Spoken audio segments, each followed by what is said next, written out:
Uma das alianças mais heterodoxas que a gente tem hoje no Brasil é entre o presidente da Câmara, Arthur Lira, e o vice-presidente da Câmara, o deputado Marcelo Ramos. Por que ela é estranha? Porque enquanto Lira é um dos principais aliados do governo Bolsonaro, o Marcelo Ramos faz críticas, não é um crítico ferrenho, ainda não chega a ser um opositor, mas ele pontua diversos excessos do Bolsonaro, mais ou menos num tom um pouco abaixo, talvez, do que foi o Rodrigo Maia. Entretanto, essa dobradinha vem caminhando até aqui com certo sucesso. Começou em fevereiro com a eleição da presidência, da vice-presidência da Câmara, e essa semana a gente viu um episódio clássico que configura o estranhamento dos dois. Enquanto Lira se silenciou sobre o episódio da falta de punição ao Eduardo Pazuello pelo comandante do Exército, o Marcelo Ramos foi a autoridade da Câmara dos Deputados que se posicionou de maneira mais firme, criticando a medida.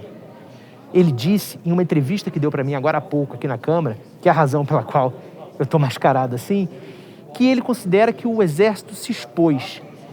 Ao não punir o Eduardo Pazuello, a força estaria se desprotegendo e criando o germe da indisciplina. Na conversa, ele também criticou o fato de o governo não se empenhar o suficiente, e quando ele fala governo, ele está falando do Palácio do Planalto, para a aprovação das reformas tributária e administrativa. Disse que a situação do ministro Ricardo Salles é insustentável no governo e que ele não só prejudica a administração Bolsonaro, como o agronegócio como um todo.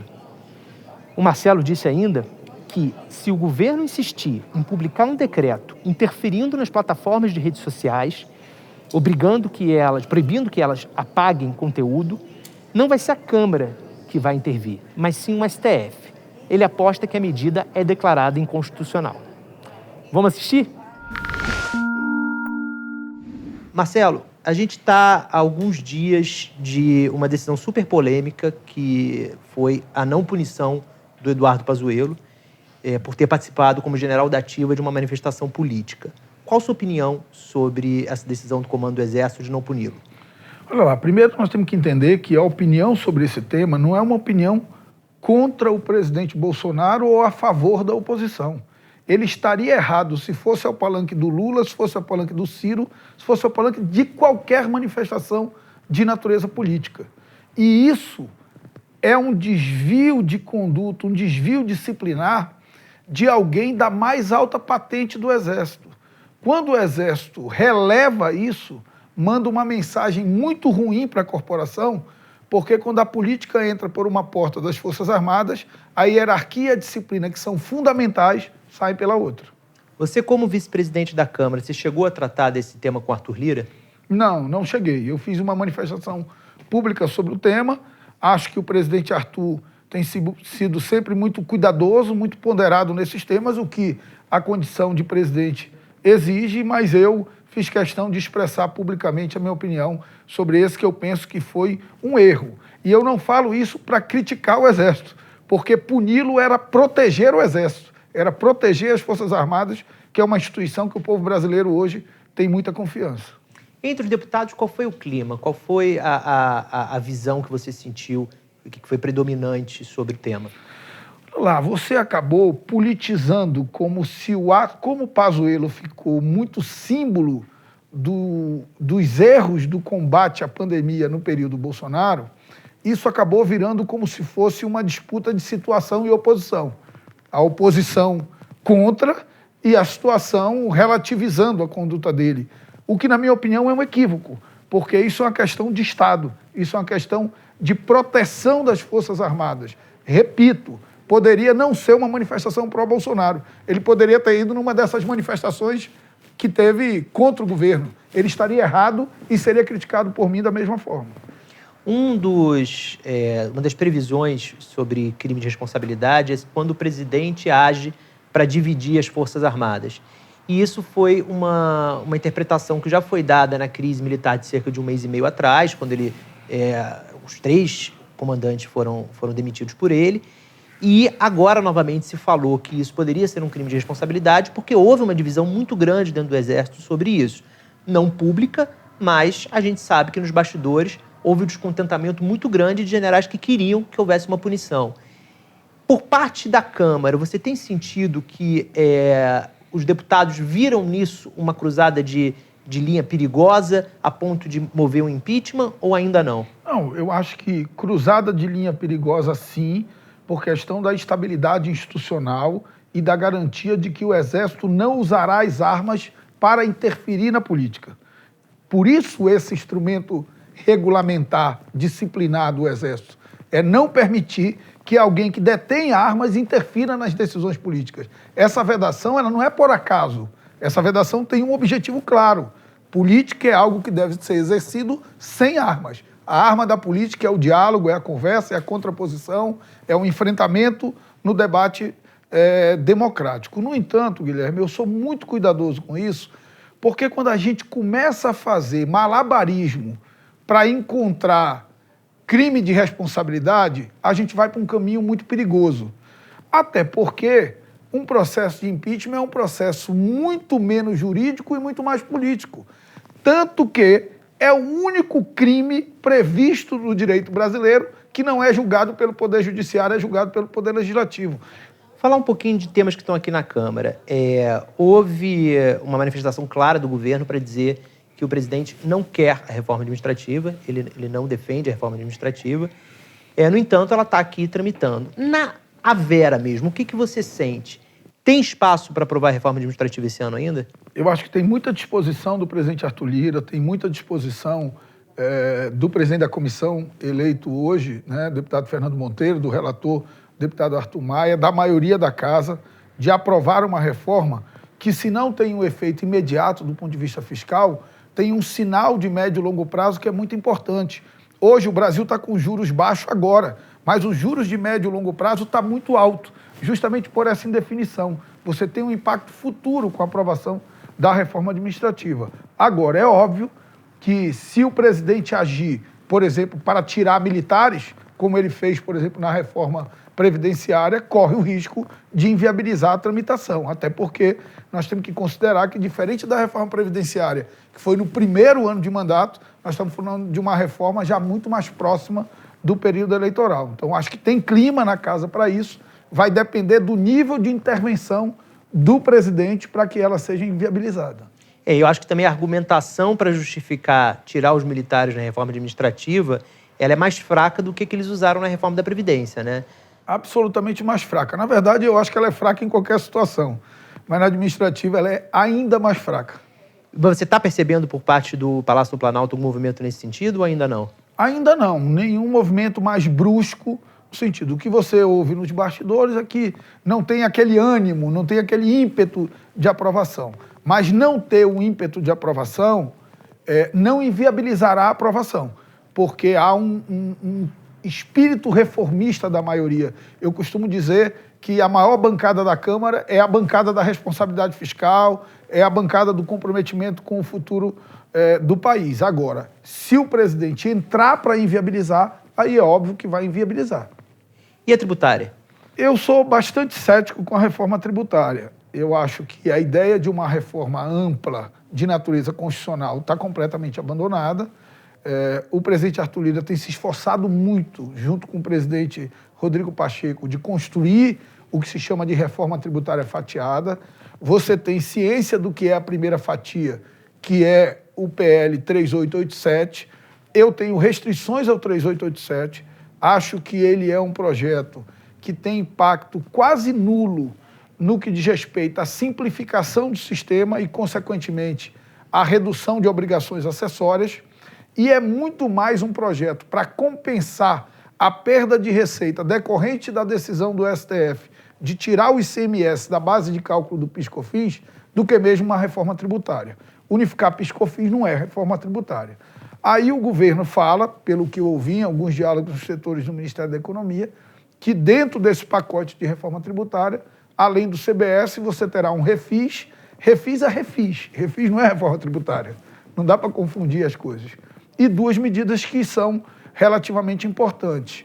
A mudança no imposto de renda, ampliando o limite de isenção e criando faixas mais acima, uma medida que diminui a regressividade do nosso sistema tributário, e, por outro lado, modificações no IPI, que é algo que tem que tomar muito cuidado por conta de que o IPI é instrumento de redução de desigualdades regionais, tanto na Zona Franca de Manaus, como em outros modelos industriais no Nordeste ou mesmo no sul do país. O que me incomoda é o governo falar em reforma tributária fatiada sem falar em mudança no ICMS e no ISS. Porque o grande contencioso tributário do Brasil, o grande custo tributário no Brasil está no ICMS, que cada estado tem a sua legislação, que essas legislações conversam entre si, porque um estado vende para o outro e gera crédito de um para o outro, e isso gera uma grande confusão no país. E estará no ICMS, porque o ICMS é o tributo do futuro, é o imposto do futuro.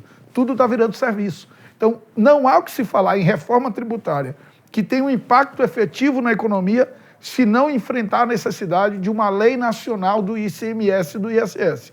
A percepção que eu tenho é de que falta vontade política do Palácio do Planalto em aprovar a reforma. É como se agora já tivessem a análise de que são temas que não vão trazer voto mais para o presidente, não é o que ele mais quer nesse momento. Eu vejo o Paulo Guedes empenhado, mas o Palácio do Planalto não.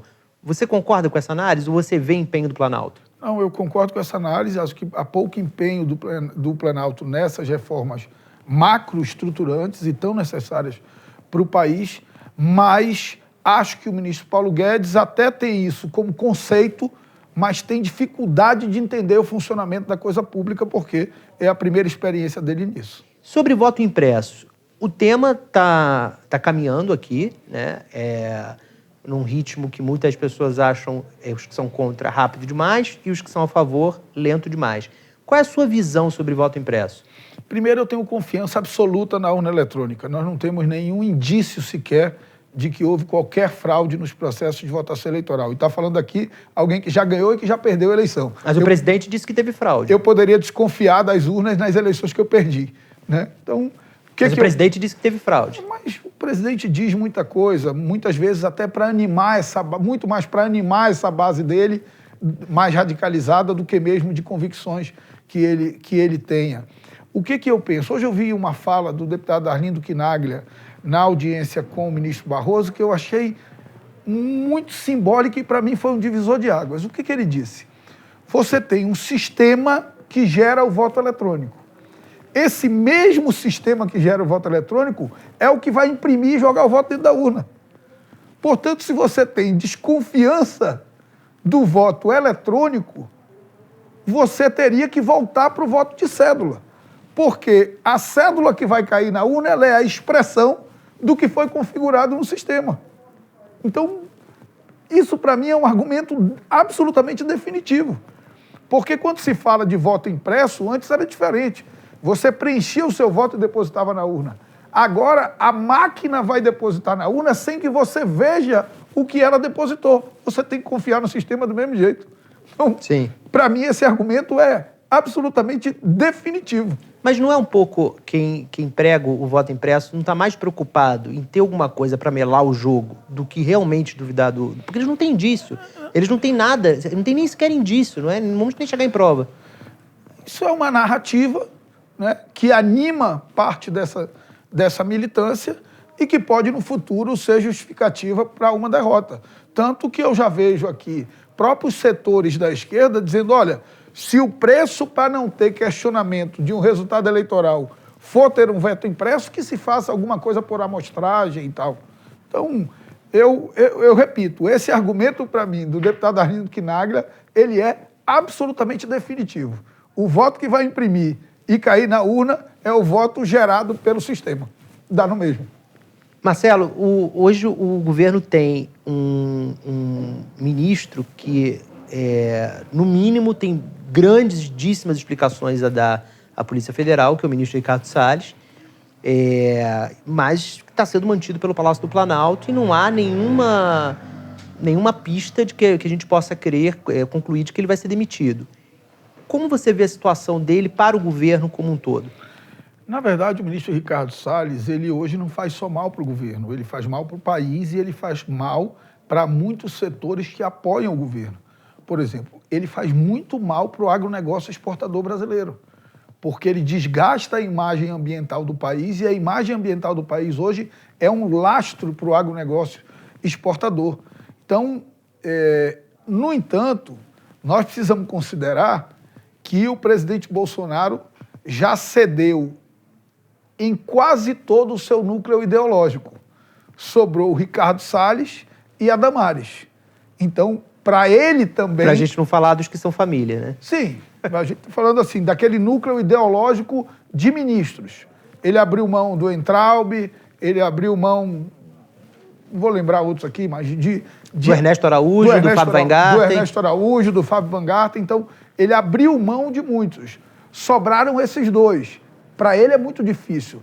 E, ao mesmo tempo que o agronegócio exportador moderno, pujante do Brasil, sabe que o Ricardo Salles faz mal, você tem também um campo atrasado, retrógrado, devastador, descompromissado com o meio ambiente, que ainda dá sustentação para ele. 2022, falta muito tempo, a gente está falando adoidado de 2022, mas no fundo é uma grande conjectura, porque muita água vai rolar até lá.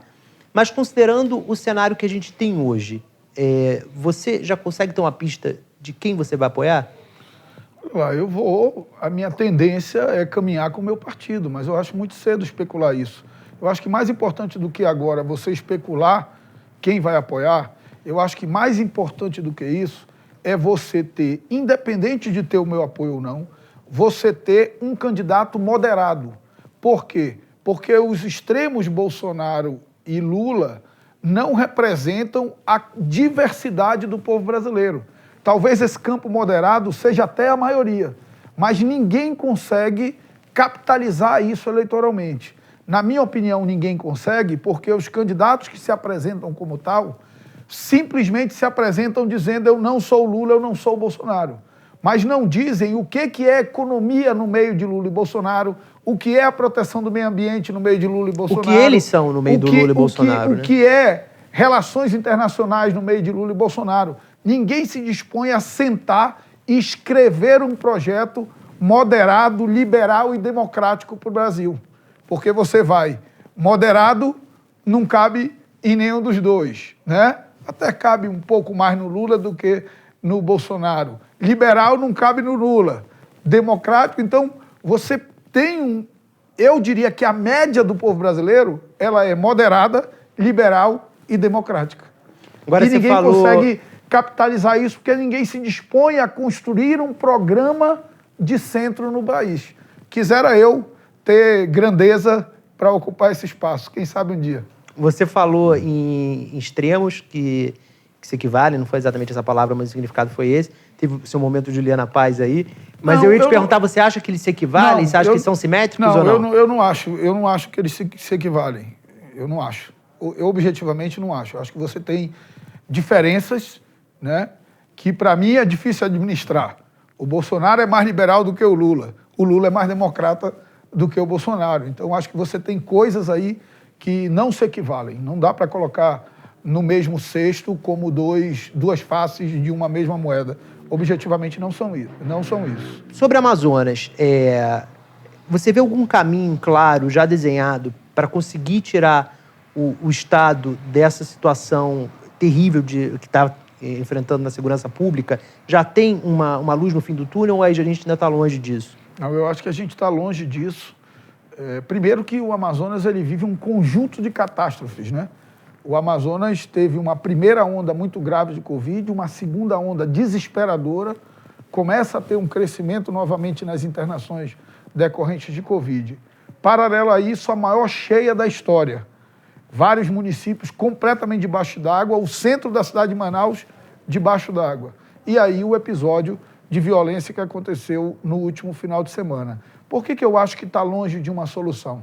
Porque as pessoas insistem na premissa de que crime organizado se enfrenta apenas com polícia ofensiva, com polícia ostensiva.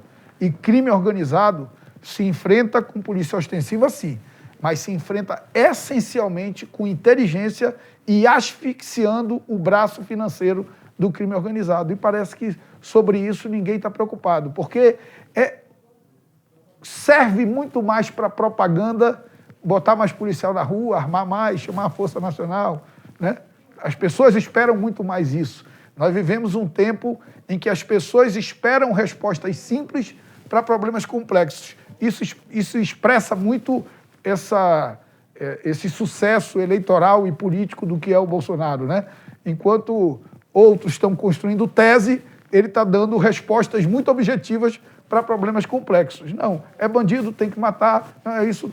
Desinformação, que é um tema que eu sei que você acompanha muito, vai voltar à ribalta agora com esse decreto que o governo vem preparando para impedir que as plataformas apaguem conteúdo.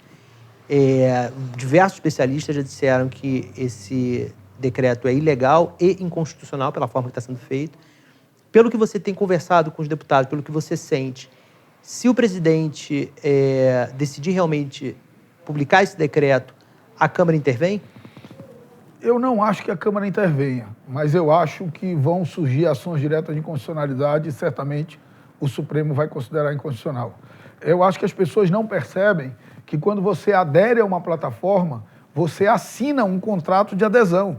E nesse contrato de adesão, é porque ninguém lê esses contratos de adesão. Nesse contrato de adesão está dito lá o que você pode publicar e o que não pode. É isso que dá o direito à plataforma de retirar. Não é um julgamento meramente dela. Vou dar um exemplo.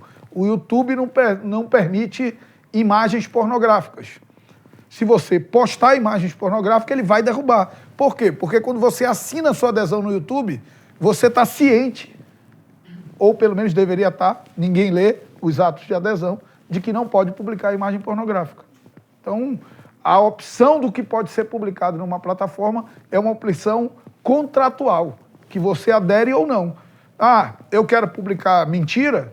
Tudo bem, eu não vou aderir ao Twitter, porque o Twitter diz que se eu publicar fatos não confirmados, ele pode apagar. Eu crio minha rede social só para publicar minhas versões, né? Então, eu não vejo a Câmara reagindo. Hoje a Câmara, o governo tem uma base muito mais sólida na Câmara do que tinha no passado, né? Até por conta do presidente Arthur ser bastante alinhado com o governo federal, mas não tenho dúvida de que o Supremo declararia a inconstitucionalidade de um decreto desse. Muito obrigado, Marcelo. Muito obrigado. Alegria. E terminar com a frase que eu tenho dito, que eu acho que simboliza hoje o que o povo brasileiro espera de cada um de nós e dos nossos dirigentes. Vacina no braço e comida no prato. É o que o povo precisa.